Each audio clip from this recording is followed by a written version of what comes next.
दोस्तों नमस्कार। आज का जो हमारा चैप्टर है वो क्लास 9th के स्टूडेंट के लिए काफी इंपॉर्टेंट है और क्लास 9th में आज हम चैप्टर 11 वर्क एंड एनर्जी की बात करेंगे। चैप्टर 11 प्रीवियसली हमने 2 या 3 लेक्चर ऑलरेडी इसके प्रिपेयर किए हुए हैं, आप उसको विजिट कर सकते हैं, तभी आपको यहाँ पर जो आज का टॉपिक है वो अच्छे से समझ में आएगा। चैप्टर 11 का नाम क्या है? Work and energy. Work and energy.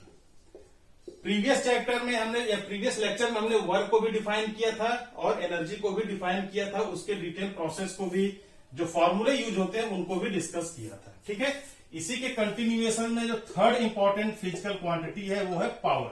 तो आज हम पावर को डिस्कस करेंगे। पावर को नॉर्मली कैपिटल पी से रिप्रेजेंट किया जाता है।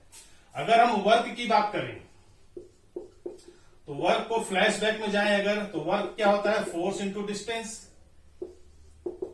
फोर्स इंटू डिस्प्लेसमेंट, या डिस्टेंस भी आप इसको कह सकते हैं। पावर एनर्जी की बात करें यहां पर, तो एनर्जी क्या थी? Capacity to do work.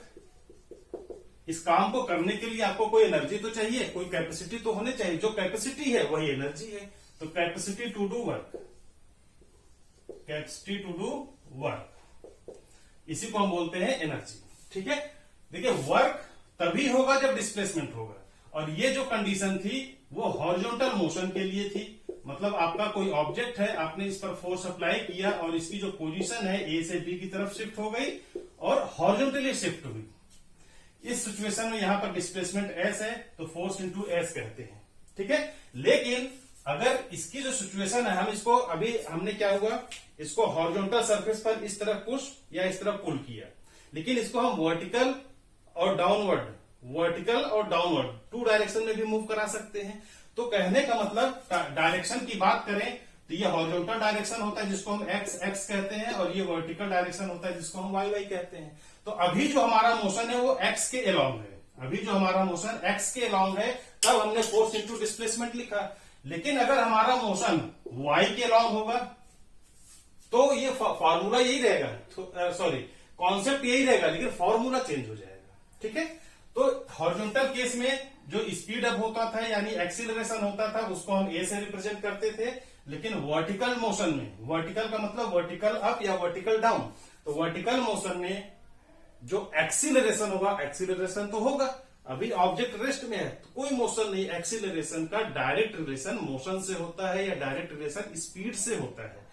इसको हमने वर्टिकल डायरेक्शन में इस तरह से फेंका, थ्रो ऑफ किया, तो क्या हुआ? हमने इसकी स्पीड को इंक्रीज किया। तो स्पीड को इंक्रीज किया मतलब हमने इसके एक्सीलरेशन को इंक्रीज किया, हमने इसको एक्सीलरेट किया।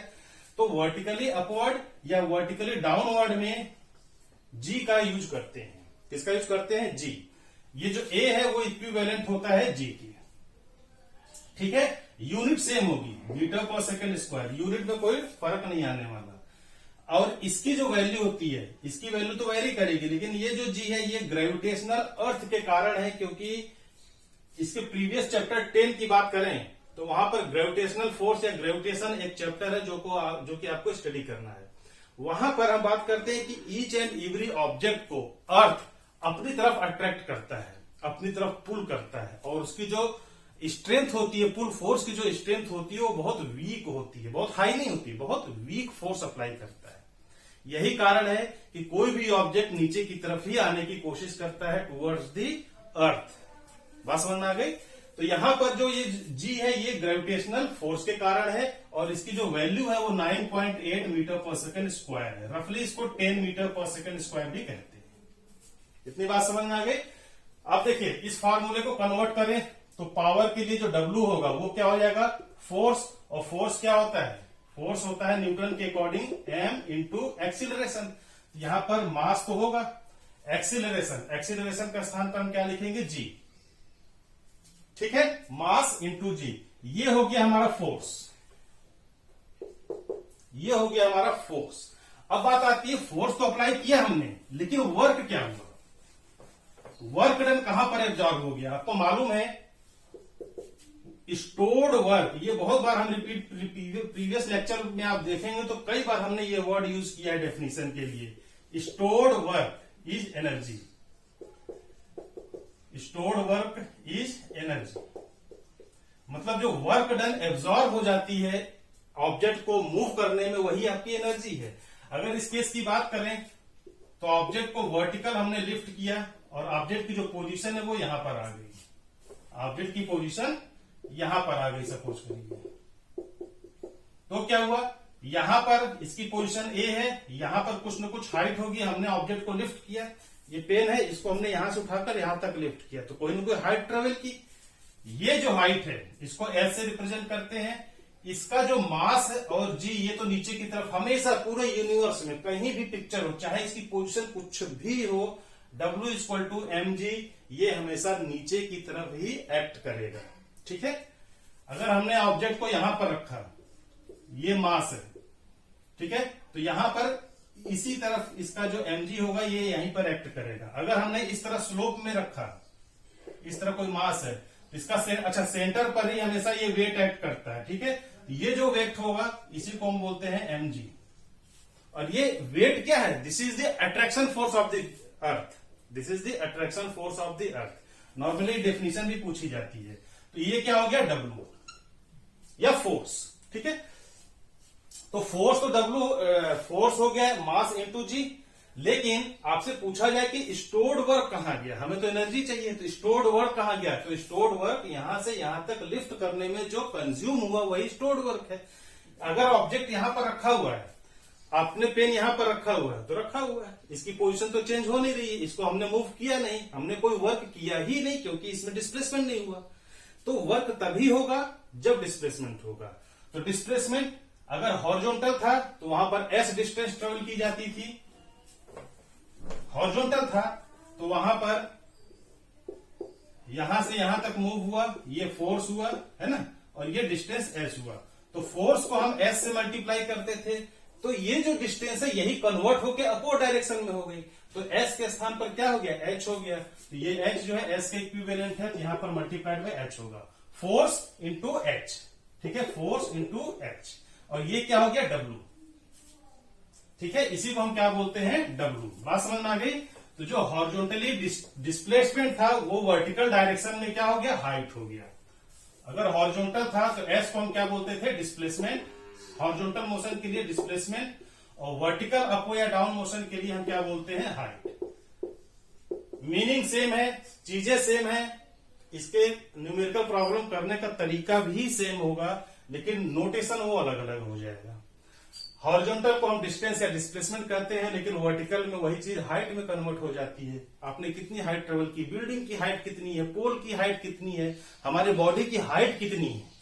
लेकिन अगर कार जो है ट्रेवल करती है तो आपसे पूछा जाता है कि कार ने कितनी डिस्टेंस ट्रेवल की। हम मार्केट जाते हैं तो हमारे जो डिस्टेंस है वो कितनी ट्रेवल की गई मार्केट जाने में। तो जो हॉरिजॉन्टली मोशन होता है उसको डिस्टेंस या डिस्प्लेसमेंट कहते हैं, लेकिन वर्टिकल को हम हाइट कहते हैं। ठीक है, तो यहां पर force equal to mass into g into height, और इसको हम फाइनली क्या बोल सकते हैं, F equal to m g into h, और या इसी को हम बोलते हैं W, तो W equal to mass into g into height. ये एक फार्मूला निकल कर आया, दिस इज इक्वेशन नंबर 1। इसकी जरूरत नहीं है क्योंकि इसको हमने एक्सप्लेन कर दिया है यहां पर। अब देखिए यहां पर पावर की बात की गई, तो अगर 2 पर्सन है, सपोज करिए this is the person number 1 and this is person number 2, इसको हम पर्सन नंबर P और इसको पर्सन नंबर Q कहते हैं। ऑब्जेक्ट यहां पर कोई रखा हुआ है, ध्यान से समझना है। ठीक है, ये कोई ऑब्जेक्ट है, इसको हमने लिफ्ट किया और इसकी जो फाइनल पोजीशन है वो यहां पर आ गई। कोई ना कोई हाइट ट्रेवल किया गया, वो सपोज करिए हाइट h है। h इसकी कोई यूनिट हम एज्यूम कर लेते हैं 10 मीटर। 10 मीटर की हाइट यहां से यहां तक है। इसका मास हमेशा नीचे की तरफ होगा, मास इंटू जी।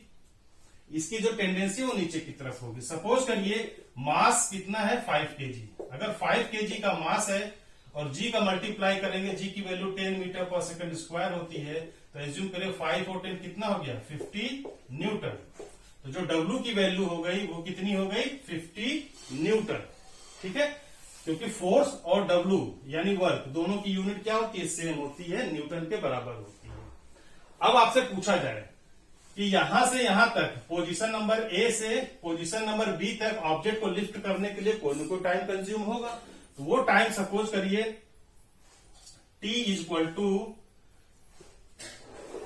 P पर्सन के लिए 2 सेकेंड है, T is equal to Q person के लिए 5 सेकेंड है, और कोई पर्सन यहां पर P Q के बाद R एज्यूम कर सकते हैं, यहां पर R, ये कोई थर्ड पर्सन है, इसको हमने बोला R, और इसने जो है 10 सेकेंड का टाइम कंज्यूम किया। देखिए एक्टिविटी सेम है, इस मास को 5 kg के मास को यहां से यहां तक लिफ्ट करना है, यहां से यहां तक मतलब 10 मीटर की हाइट तक लिफ्ट करना है, लेकिन पर्सन यहां पर P Q R है, 3 पर्सन है, तो 3 पर्सन है, ऑब्वियसली इनके जो टाइम कंज्यूम होंगे वो सेम नहीं है, हो भी सकते हैं लेकिन नहीं भी हो सकते। मोस्ट प्रोबेबिलिटी ये है कि सभी पर्सन एक ही टाइम में यहां से यहां तक इसको लिफ्ट नहीं कर पाएंगे। तो हमने एज्यूम किया कि P जो है 2 सेकेंड में इसको यहां 10 मीटर की हाइट को लिफ्ट करता है, Q जो है 5 सेकेंड में, और R जो है 10 सेकेंड में A से B तक इस ऑब्जेक्ट को लिफ्ट करता है। अब क्या हुआ, अगर रेट आपसे पूछा जाए कि सबसे ज्यादा किसने वर्क किया, सबसे ज्यादा किसने एक्टिविटी को परफॉर्म की, तो आप कैसे कहेंगे? आपने ये कहा कि वर्क तो किया गया, क्यों? वर्क क्या होता है? W equal to mass into g, लेकिन ये क्या है? ये तो हमेशा कांस्टेंट होगा, ये तो चेंज नहीं हुआ, लेकिन फोर्स इंटू डिस्टेंस होता था, फोर्स इंटू डिस्टेंस, डिस्टेंस क्या हुआ? 10, तो यहां पर आपको 10 का मल्टीप्लाई करना पड़ेगा, ठीक है। टाइम की बात की गई तो हमेशा टाइम से आपको डिवाइड करना है, टाइम से आपको डिवाइड करना है। टाइम से डिवाइड क्यों करेंगे? ताकि आपको यह पता चले कि कौन सा पर्सन ज्यादा फास्टर है या कौन सा पर्सन स्लोअर देन अदर है। Slower then other, faster than other को डिफाइन करने के लिए हम रेट का यूज करते हैं। क्या कहते हैं? Rate of doing work, rate of doing work, इसी को हम क्या बोलते हैं? पावर, या इसको शॉर्ट में क्या बोलते हैं? P equal to W divided by T। This is the equation number 2, ठीक है। रेट का मतलब क्या हो? जहां भी रेट की बात की जाए वहां पर टाइम की हम बात करते हैं, यूनिट टाइम की बात करते हैं। यूनिट टाइम का मतलब 1 सेकेंड में, हमेशा 1 सेकेंड से कंपेयर किया जाता है। 1 सेकेंड में इसने कितना वर्क किया, 1 सेकेंड में इसने कितना वर्क किया, 1 सेकेंड में इसने कितना वर्क किया। वर्क का मतलब जूल। अब देखिए ये W equal to mgh divided by 2, इसका क्या हो जाएगा? mgh डिवाइडेड बाई 5, और इसका क्या हो जाएगा? mgh, h कितना हो गया? 10, mgh डिवाइडेड बाई 10, ठीक है। ये सेकंड में है, नीचे जो है सेकंड, टाइम को हमने सेकंड में रखा। अगर हम P की बात करें तो P ने कितना वर्क किया? mg, m का मतलब हो गया आपका 5 मल्टीप्लाई, ये 50 लिखा है ना, 5 इंटू 10 डिवाइडेड बाई 2, तो 2 5 जा 10, 5 और इसका मल्टीप्लाई करेंगे तो क्या हो जाएगा? 5 5 जा 25। और पावर की यूनिट क्या होती है? जूल। ये ऊपर क्या है? W, ये हो गया W डिवाइडेड बाई टाइम, तो W को बोलते हैं joule divided by time second में, ठीक है। यहां पर देखिए W क्या है? वर्क की यूनिट क्या होती है? जूल, और जूल को हम क्या लिखते हैं? न्यूटन मीटर, और डिवाइडेड में टाइम है, तो टाइम की यूनिट क्या होती है? सेकेंड, तो 25 जूल पर सेकेंड या 25 न्यूटन मीटर पर सेकेंड का वर्क किया गया। मतलब 1 सेकेंड में 25 जूल काम किया गया। सिंपल सी बात। अगर Q की बात करें तो क्या हो जाएगा? mgh तो चेंज नहीं होने वाला, कितना हो जाएगा? 50 और 10, तो 50 और 10, सॉरी यहां भी 10 का मल्टीप्लाई करना पड़ेगा, तो 10 का मल्टीप्लाई करेंगे तो ये 0 हो जाएगा। तो यहां पर जाएगा 50 multiplied by 10 divided by time, कितना हो जाएगा? 5 2 जा 10, और 2 में 50 का मल्टीप्लाई करेंगे तो 100 जूल पर सेकेंड। अगर R की बात करें तो 50, ये चेंज नहीं हो रहा है, हाइट भी चेंज नहीं हो रही है, डिवाइडेड बाई टाइम कितना हो गया? 10 से 10 कैंसिल आउट, ये कितना हो जाएगा? 50 जूल पर सेकेंड, ठीक है।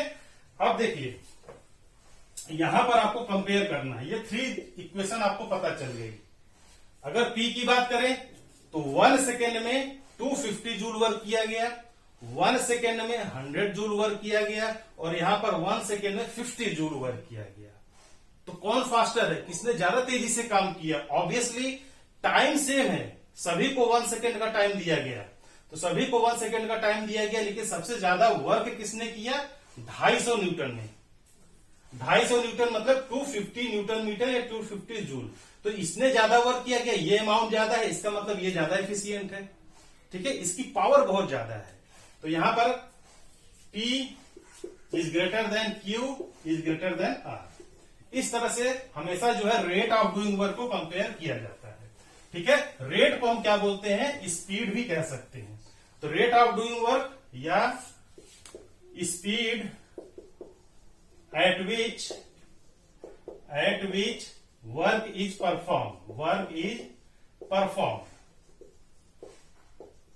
ठीक है, तो रेट या speed at which work is perform is known as power. Power को डिफाइन करना हो तो ये 2 डिफिनेशन आप इसको लिख सकते हैं। इस तरह से हम इसको एग्जाम्पल के लिए भी कंसीडर करना है, हमें एग्जाम में एग्जाम्पल देना है। ठीक है, एग्जाम में एग्जाम्पल दिया, PQR का एग्जाम्पल दिया, डायग्राम भी प्लॉट करना है। यूनिट भी आपको यहां पर समझ में आ गई। पावर की यूनिट क्या होती है, जूल पर सेकेंड। फिर से समझिए, P equal to W divided by T, ये फॉर्मूला है। W क्या होता है, mass into G into H divided by time. ठीक है, यहां पर वर्क डन की यूनिट क्या होती है, जूल में, डिवाइडेड बाय टाइम की यूनिट क्या होती है, सेकंड में। तो पावर की यूनिट जूल पर सेकंड, और अगर आपको जूल याद नहीं आ रहा है तो आप इससे भी कह सकते हैं, तो इसकी यूनिट क्या हो जाएगी, न्यूटन मीटर पर सेकंड। ठीक है, क्योंकि mg क्या होता है, mg क्या होता है, न्यूटन, और हाइट क्या होती है मीटर में, तो newton metre divided by time, newton metre divided by time मतलब सेकेंड। तो न्यूटन मीटर पर second is equal to joule पर सेकेंड। बहुत इंपॉर्टेंट है, याद होना चाहिए सभी को। उसके बाद पावर की यूनिट हमने बात कर ली, पावर की डेफिनेशन भी देख लिया, फार्मूला भी देख लिया। अब थोड़ा सा आपको ध्यान में रखना है, कभी कभी ये फार्मूला यूज नहीं होता है, तो आपके लिए एक अदर फार्मूला है, वो क्या है, P equal to W divided by time. और यहां पर W को देखें तो W क्या होता है, मास, वर्क डन। वर्क डन क्या होता है, फोर्स इंटू डिस्टेंस या डिस्प्लेसमेंट डिवाइडेड बाय टाइम।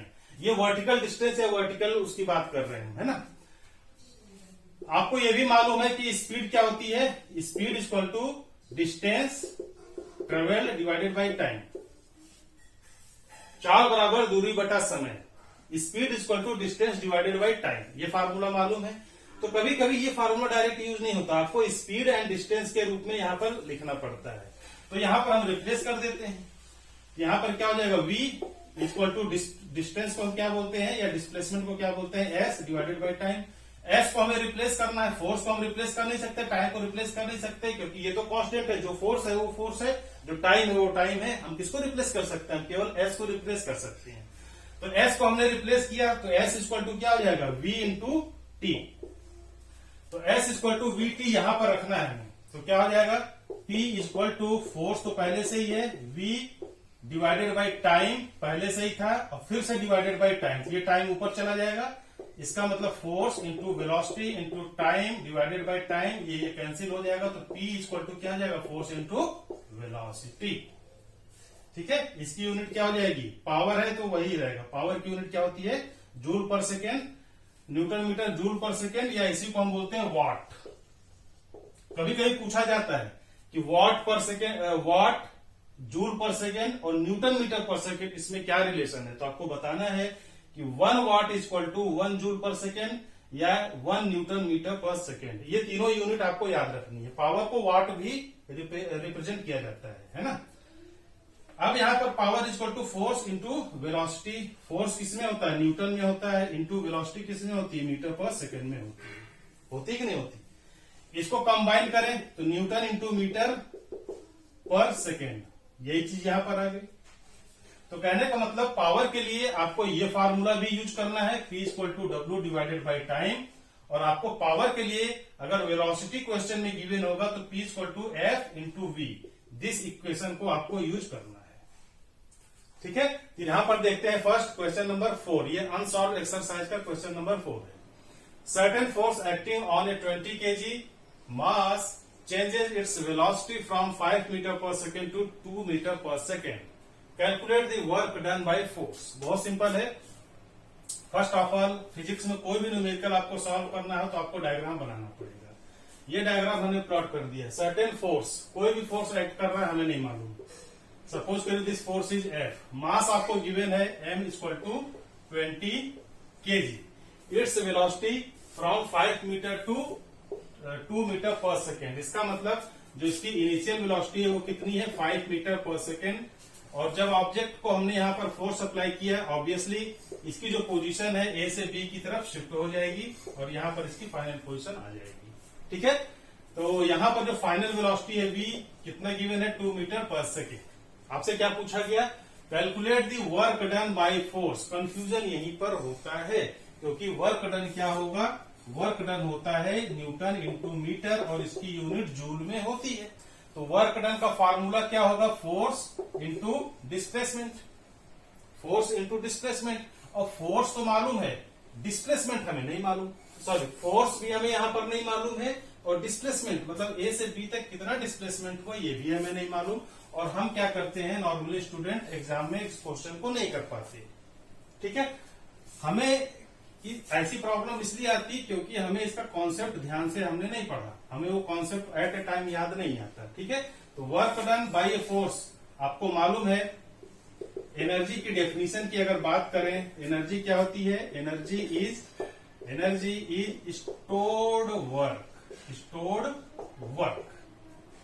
इसका मतलब क्या हुआ, ऑब्जेक्ट को ए से बी तक हमने पुश फोर्स अप्लाई करके यहां तो मूव तो किया, तो जो हमने वर्क डन किया वही इसके अंदर एनर्जी है। इसके अंदर एनर्जी आई कहां से, अगर ये फोर्स ना होता यहां पर तो इसके अंदर एनर्जी थी नहीं, क्योंकि ये रेस्ट में थी। और हमें ये मालूम है जब कोई ऑब्जेक्ट रेस्ट में होता है तो वो एनर्जी है ही नहीं उसके अंदर, एनर्जी लेस हम उसको कहते हैं, उसको नॉन एनर्जेटिक भी हम कहते हैं। तो इसका मतलब जो स्टोर्ड वर्क है, जो वर्क परफॉर्म किया गया यहां से यहां तक जो हमने वर्क किया, वही वर्क इसके अंदर एनर्जी के रूप में स्टोर हो जाता है। अगर हमने वर्क कैलकुलेट कर लिया, इसका मतलब हमने एनर्जी कैलकुलेट कर ली। और वर्क की यूनिट आपको मालूम है। अच्छा, अगर आपको इस तरह से नहीं समझ में आता है तो आप जो गिवन डेटा है उसको अगर ध्यान से देखेंगे फिर भी आप इस क्वेश्चन को सॉल्व कर सकते हैं। आपको मास गिवन है, वेलोसिटी गिवन है, तो मास और वेलोसिटी किस फार्मूले में आता है, ऑब्वियसली हाफ mv² सबको मालूम है, इसी फार्मूले में आता है। लेकिन डायरेक्ट ये फार्मूला यूज नहीं होगा। यहां पर 2 वेलोसिटी गिवन है तो आपको मालूम है energy equal to stored work done, और ये होता है half mass into velocity minus half mass into velocity. यहां पर फाइनल और इनिशियल मतलब इसको चेंजिंग काइनेटिक एनर्जी हम कहते हैं। ठीक है, यहां पर 1/2 मास की वैल्यू कितना गिवन है, 20 kg, ये हो गया 20 kg multiplied by v, final velocity का स्क्वायर कितना है 2, इसका स्क्वायर कर देंगे, माइनस 1/2 मास आपको 20 kg गिवन है, मल्टीप्लाइड बाई u आपको 5 गिवन है, इसका स्क्वायर कर देंगे।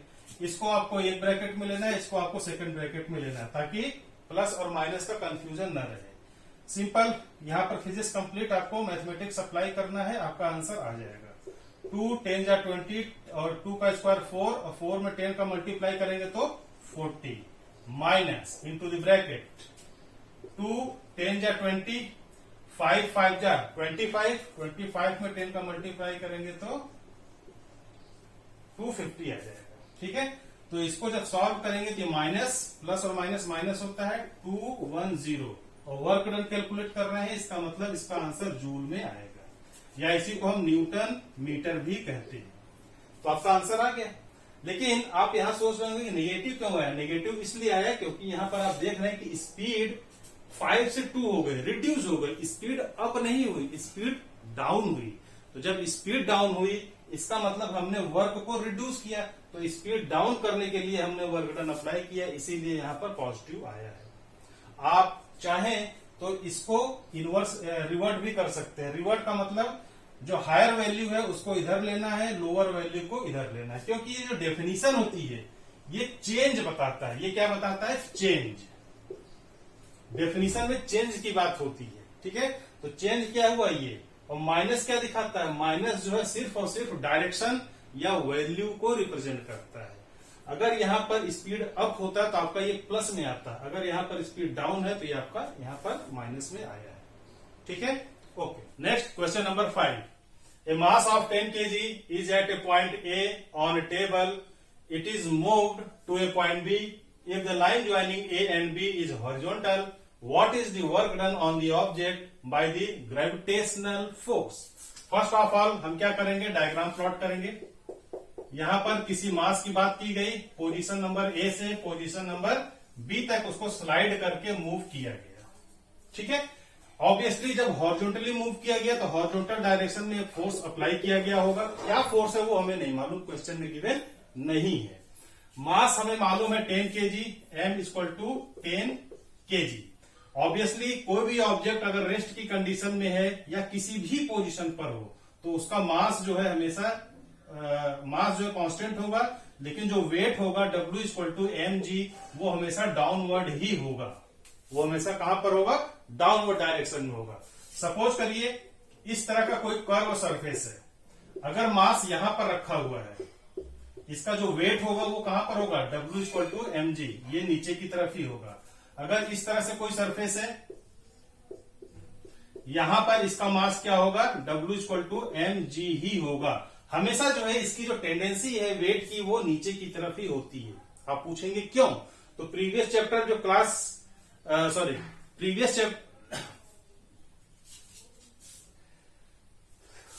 तो इसका आंसर आपको चैप्टर 10 ग्रेविटेशनल फोर्स में मिल जाएगा। आपको मालूम है ईच एंड एवरी ऑब्जेक्ट पर अर्थ एक फोर्स अप्लाई करता है, और वो फोर्स कैसा होता है, अट्रैक्टिव फोर्स होता है।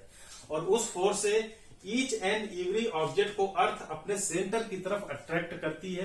तो अर्थ कहां पर है, डाउनवर्ड है। तो ऑब्वियसली जब डाउनवर्ड है तो ऑब्जेक्ट नीचे की तरफ ही आने की कोशिश करेगा, उसकी पोजीशन चाहे जैसे भी हो। पोजीशन हमने यहां पर देखा, this position and this position, ऐसे कई पोजीशन हो सकते हैं, बट वेट हमेशा नीचे की तरफ ही एक्ट करेगा। ये आपको कंफ्यूज नहीं होना। अब देखिए आपसे क्या पूछा गया, what is the work done. आपको वर्क डन कैलकुलेट करना है, वर्क डन कैलकुलेट करना है। तो होता क्या है, work done equal to force होना चाहिए इंटू डिस्प्लेसमेंट होना चाहिए। फोर्स तो हमें मालूम है W इक्वल टू mg, और यही क्या होता है, फोर्स होता है ना। डिस्प्लेसमेंट क्या होगा, डिस्प्लेसमेंट ऑब्वियसली जब A से B की तरफ ऑब्जेक्ट मूव हो रहा है तो डिस्प्लेसमेंट यहां से यहां पर हुआ, डिस्प्लेसमेंट यहां से हुआ। और स्टूडेंट यहीं पर मिस्टेक करते हैं, क्योंकि हम क्या है, क्वेश्चन को पूरा नहीं स्टडी करते। यहां पर आपसे पूछा गया work done on object by the gravitational force.